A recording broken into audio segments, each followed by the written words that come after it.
An appeal to the frustrated middle class is the 6th of 14 characteristics of Ur-Fascism that was written by Umberto Eco back in 1995, but I'm finding it incredibly fascinating how relevant it is today. So let's get started. Ur-Fascism derives from individual or social frustration. That is why one of the most typical features of the historical fascism was the appeal to a frustrated middle class, a class suffering from an economic crisis or feelings of political humiliation, and frightened by the pressure of lower social groups. In our time, when the old proletarians are becoming petty bourgeois and the lumpen are largely excluded from the political scene, the fascism of tomorrow will find its audience in this new majority. So, what is he talking about? First of all, let's do a few definitions. The proletariat is the lowest or one of the lowest economic and social classes in a society. The petit bourgeoisie is actually the social class composed of small business owners, shopkeepers, small scale merchants, semi autonomous peasants, and artisans. And the lumpen are it's used to describe people who are not smart or well educated and who are not interested in changing or improving their situation. So what is he saying here? He's saying that historical fascism appealed to a frustrated middle class. This new fascism is definitely going to find their audience in a new middle class because what he said, the proletarians or the lowest classes are becoming petty bourgeois, which is the small business owners. So what he's suggesting is that the middle class is actually growing, and it is to the frustrated middle class that fascism finds its new audience. So let's take a look at that. This is Stephan. I've seen him before. He talks a lot about economics. Let's hear what he has to say about the middle class disappearing. What's up, guys? It's Graham here. And apparently, the middle class is quickly disappearing at an alarming rate. In fact, the situation is getting so dire that less than a year ago, Fortune stated that the middle class is bracing for its next financial blow. And according to Yahoo, the former backbone of America is finally at the end of an era, with middle class wealth having peaked in February of 2022. Okay, so that's Graham. That was his idea of the middle class shrinking. Let's take another look. Born too late to own property, born too soon to be a teen TikTok star, born just in time to watch sandwiches go from costing $5 to $15. This is the life of a broke Gen Zer. The price of gas has shot up. Claims the value of real estate is soaring faster than people's income. Inflation is a real challenge to American families. And as gas prices top $5 on average nationwide. In May, inflation hit 8.6%. As far as when prices go up, I just increase prices. If you ask the average teenager or even adult up until their 30s what they think of the idea of the American dream, they will tell you that it was a flat-out lie. As of June 2024, 65% of middle-class Americans said they were struggling financially and don't expect their situation to improve for the rest of their lives. Okay, so that is pretty bleak. So let's take a look at the Pew Research Center, and it talks about the state of the American middle class, and it's trending from 1970 to about 2023. And they do start out by stating the share of Americans who are in the middle class is smaller than it used to be, which is technically true because look here in 1971, 61% of the American population were middle class, middle income. In 2023, only 51% of the middle class Americans were middle class. But part of the reason for that, if you look, only about 3% of the lower income,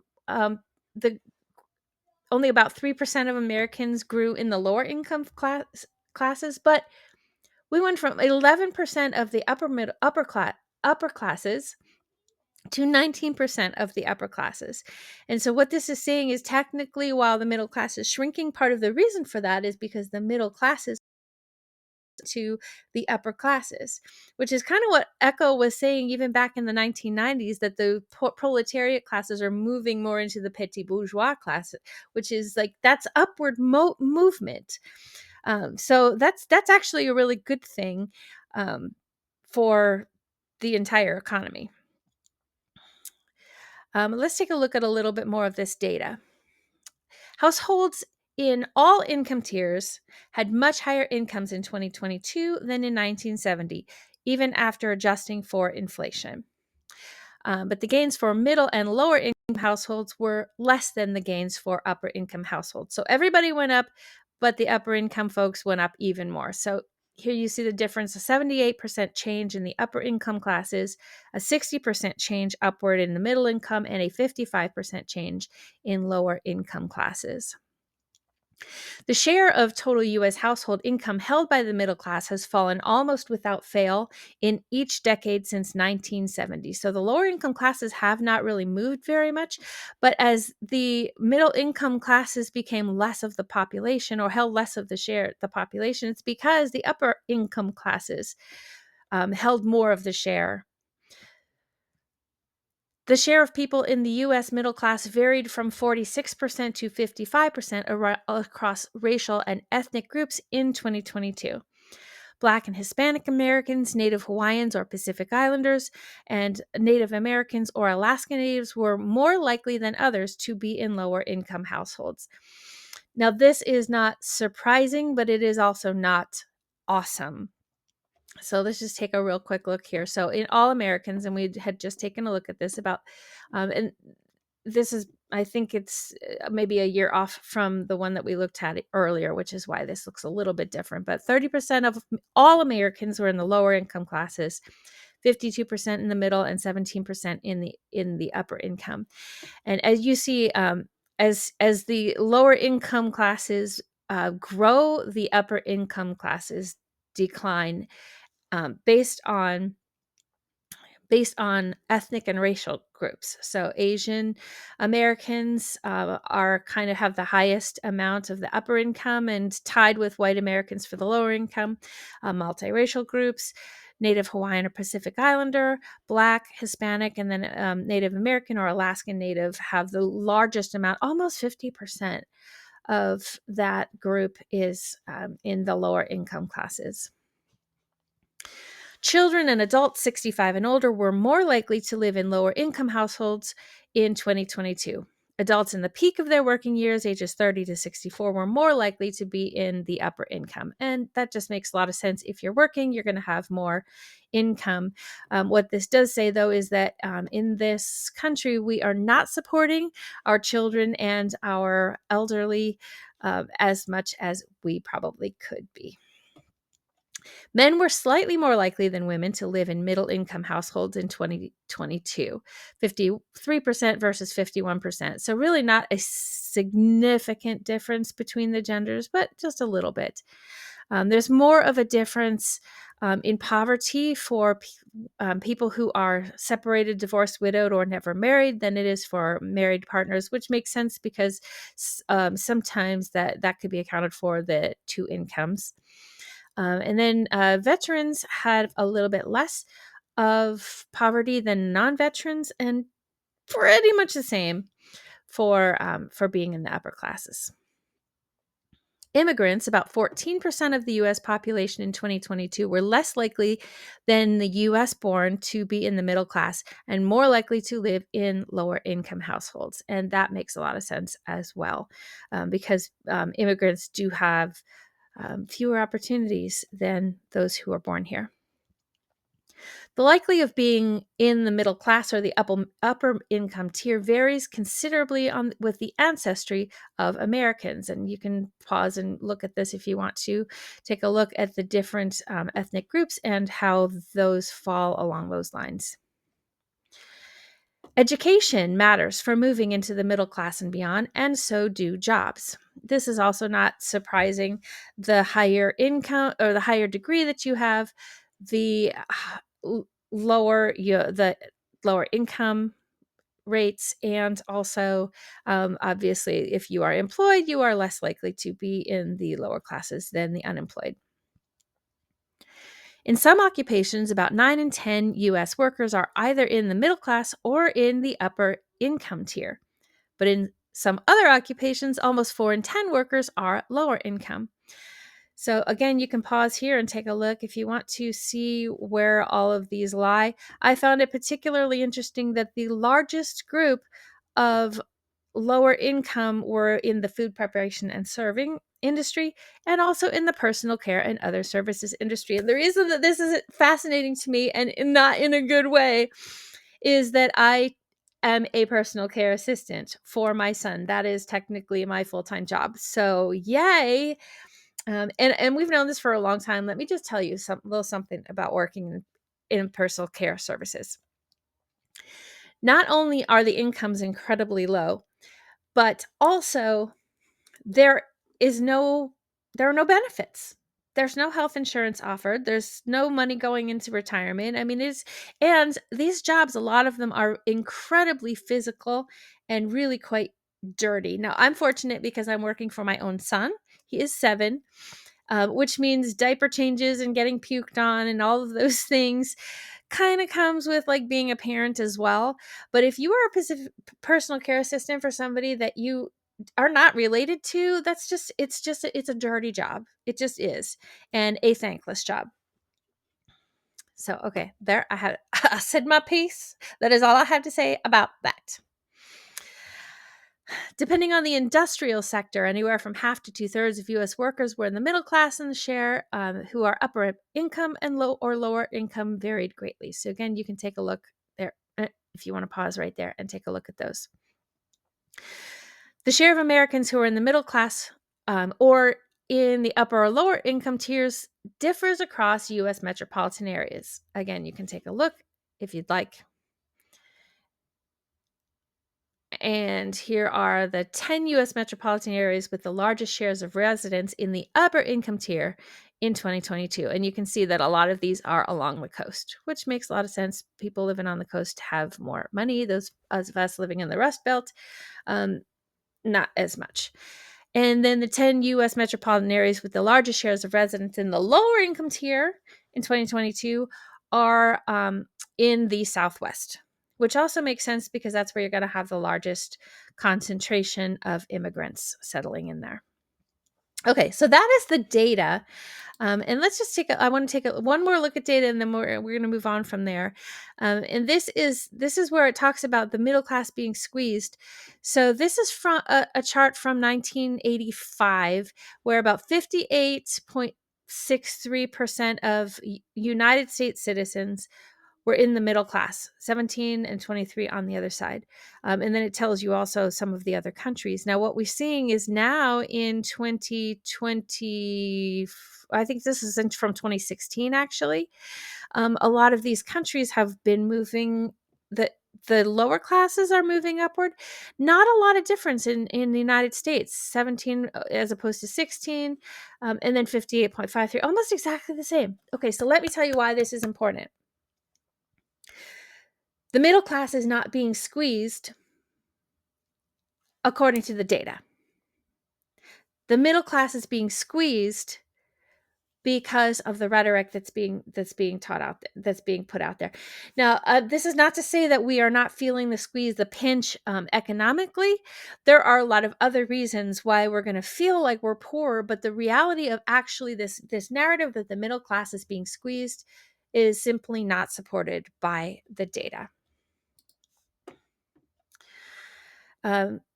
Now, just as a kind of a definition so that we know what we're talking about, the middle class is, according to the Pew Research, is defined as households as those without annual incomes between $56,600 and $169,800 in 2022. So the median in 2023 was about $80,610. That's the median of middle class America. If you are interested in finding out where you lie according to the data here, I will put a link to the Pew Research Center's calculator. So you can go in here and you can put in your state, your metropolitan area, your household income, how many people, and it will calculate for you kind of where you lie compared to the rest of the country. Oh, I lost my whole article. Where'd it go? Oh, there it goes. Okay, sorry.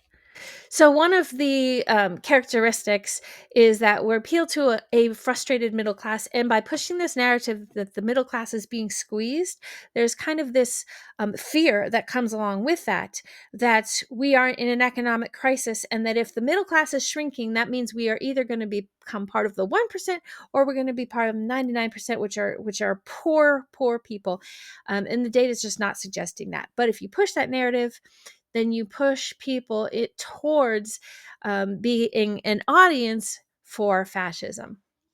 Now, I want to take a look at the second of the three things that this appeal to a frustrated middle class talks about, and that is feelings of political humiliation. I had never really heard of this political humiliation, and I find it kind of really interesting. So what we're going to do is we're going to take a look, and this is a summary of a chapter from a book entitled How to End War by Nir Itzkovitz. The chapter is Political Humiliation and the Sense of Replacement. Here's the summary.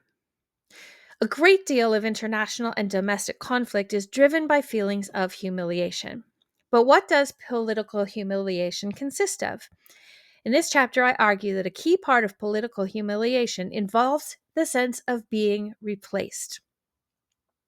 After looking at several case studies, including the rhetoric used by ISIS recruiters, the rise of revanchist Russian and Chinese foreign policies, and revanchist means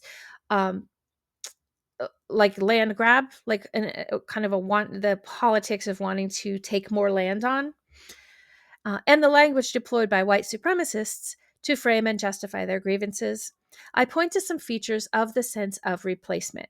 These include the loss of status and perceived break of a promise or denial of an entitlement, both coupled with a reactionary brand of nostalgia that aims to return the world to how things were before the losses occurred. So let's make America great again. As long as traditional societies subscribe to the idea that some individuals are fundamentally superior to others, people had a hard time feeling humiliated. They might feel treated unfairly.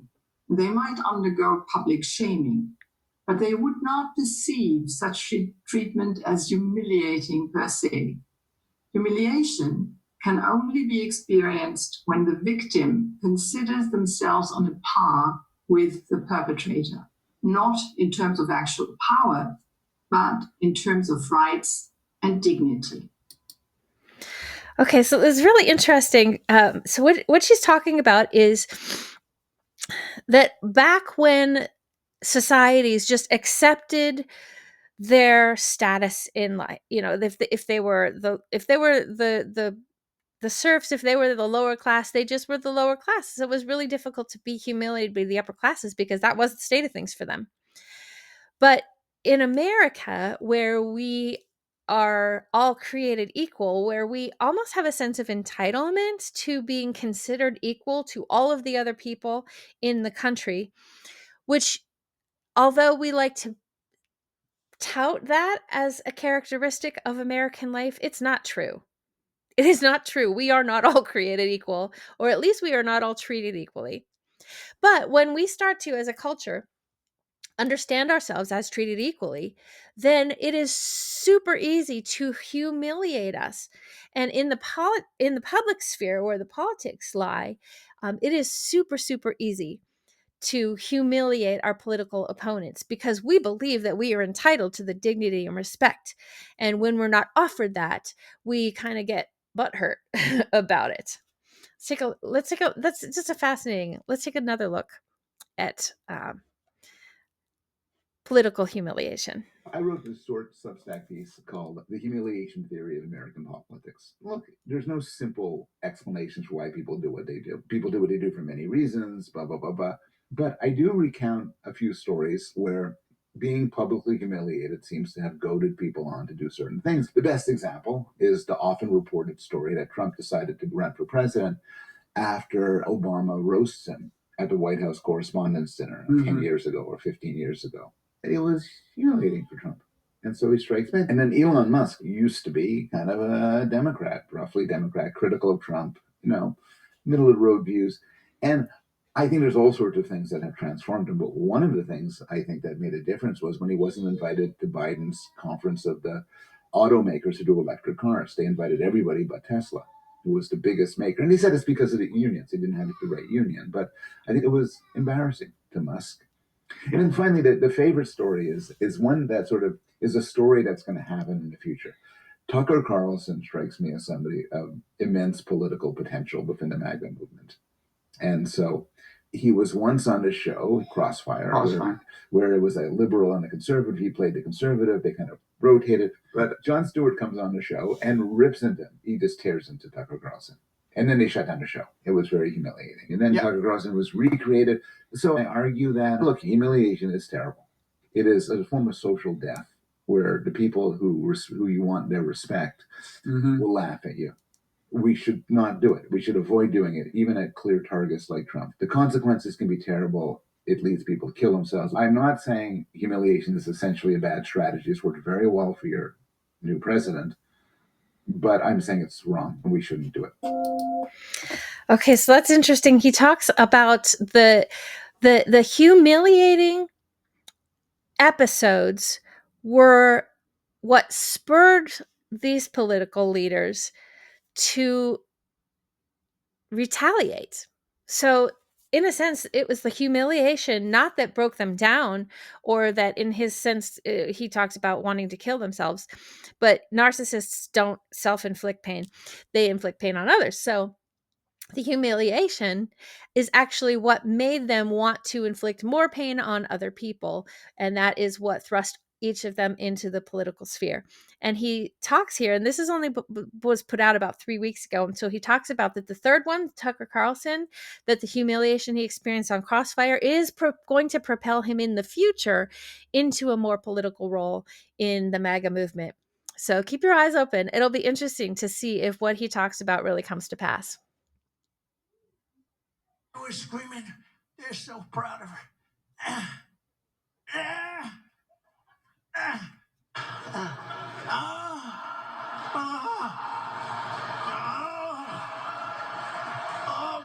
You can do it, baby. I love you so much. Magic. And just bad news, bad things are happening. Mom, I'm sorry. That video footage of Donald Trump moaning and groaning might actually turn some Democratic voters on. According to a new piece in the Washington Post, there's apparently a growing number of Americans who fall under the category of a specific type of political kink that makes me uncomfortable. It involves humiliation. I'm not really for it. I totally get that some people are into that in the bedroom. It turns them on. Now, political humiliation, though, is where people get turned on by the idea of having members of their, political opponents, like, mock them and humiliate them as they're getting it on. Like, that turns them on. So, for example, liberals desire being dominated by conservatives and called pejoratives that imply they are weak and unintelligent, while conservatives want to be mocked for supporting former President Donald Trump, among other perceived transgressions, and that's according to those who participate in this subculture. I think what she's talking about here is kind of a different side of political humiliation, where what we originally were talking about is that people, if we humiliate our political opponents, it can sometimes spur them on to doing horrific and horrendous things in the political sphere. What she's talking about here is also a fascinating and really uncomfortable move. So she started off with some footage of President Trump mocking in a really uncomfortable way his political opponents, people he didn't like. Now, what this reporter is talking about is that is turning on some Democrats and some conservatives. We'll go with the monsters today because that's not okay. That's not okay. But it is just fascinating that in American politics, humiliation is absolutely a tool that is being used to control the narrative.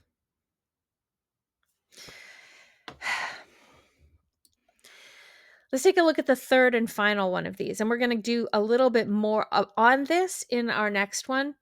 But look at this third characteristic is that Ur-Fascism appeals to the frustrated middle class who are frightened by the pressure of lower social groups.